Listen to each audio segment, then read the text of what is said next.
So the past few weeks, we have been talking about the Four Agreements by Don Miguel Ruiz. I absolutely love these agreements because I feel like it's a really fabulous framework that you can start using in small ways to improve your life, to improve your relationships. What's interesting though is that although the fourth agreements are talked about quite a bit in the world we live in today, it seems I'm seeing, posts about it all the time. The fifth agreement is a little bit less talked about, but I think it sort of encapsulates the importance of all four agreements in one thing.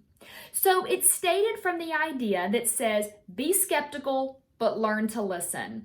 And essentially, the way I like to use the fifth agreement is to kind of bump it up against all of the other four as a pathway to allow deeper understanding, to kind of develop deeper knowledge about yourself and about your relationship. So here's an example of what I mean. The first agreement says, be impeccable with your word.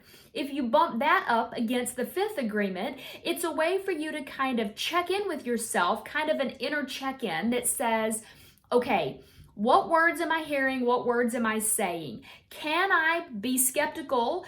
And maybe we could interchange the word skeptical with curious. I'll dig in more to that in a second. But can we be a bit skeptical of those words and learn to listen to the message behind the words? From a relationship therapist perspective, I'm always getting people to think about what is the thing beneath the thing? What is the message that's spurring it into action? What is the thing that's driving it along? So from the fifth agreement perspective, we can bump it up against the first agreement.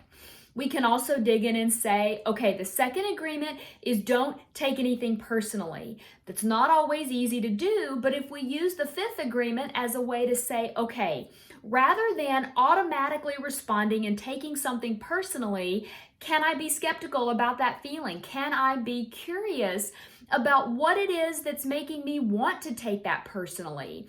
Rather than just reacting emotionally, can I get curious about what I'm feeling? Can I develop a deeper understanding of my own emotion? And then can I act on that in a way that serves both me and whoever I'm interacting with? Specifically from a relationship perspective, if you're always walking around feeling this sort of personal, everything is attacking you, it may be that that's not serving your relationship very well. And I would even argue that it's probably pretty exhausting to have to walk around with that.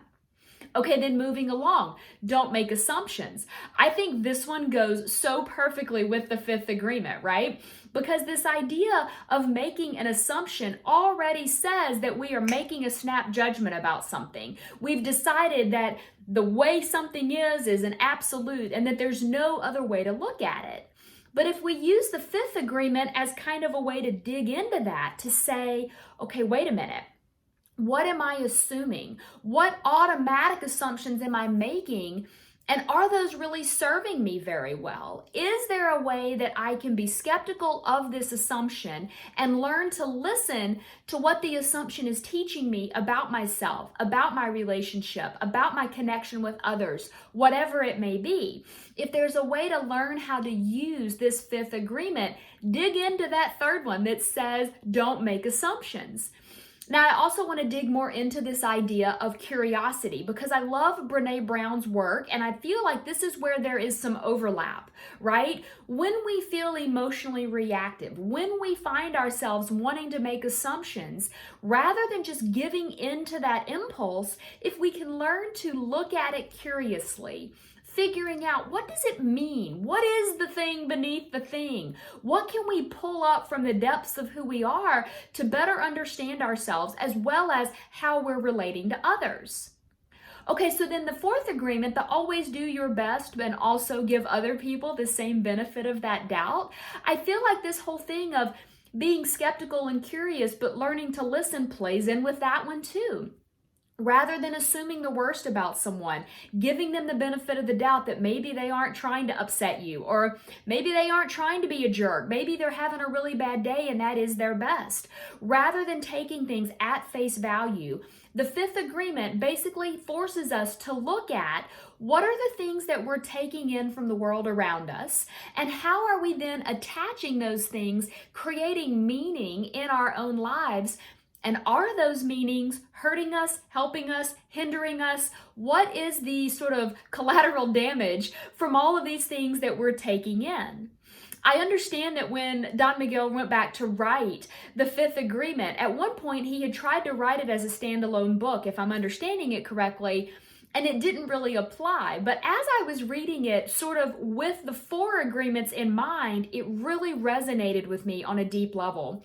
So I will make sure in the description of this video to give you a link where you can read more about his various works and even potentially purchase the book if you're so interested, because I feel like it's incredibly life-changing.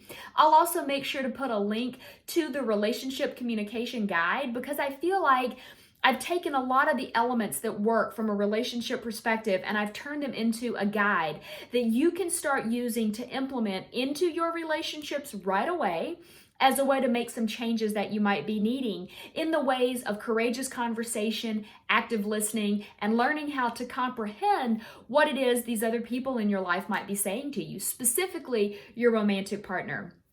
I do hope you will keep following along. We're going to go into another series starting with the next blog, but I will continually circle back to these agreements, the 4 plus the 1, because I do think they are so important. And if there's anything I can do to help you anchor those in your personal life, I'm always here to help.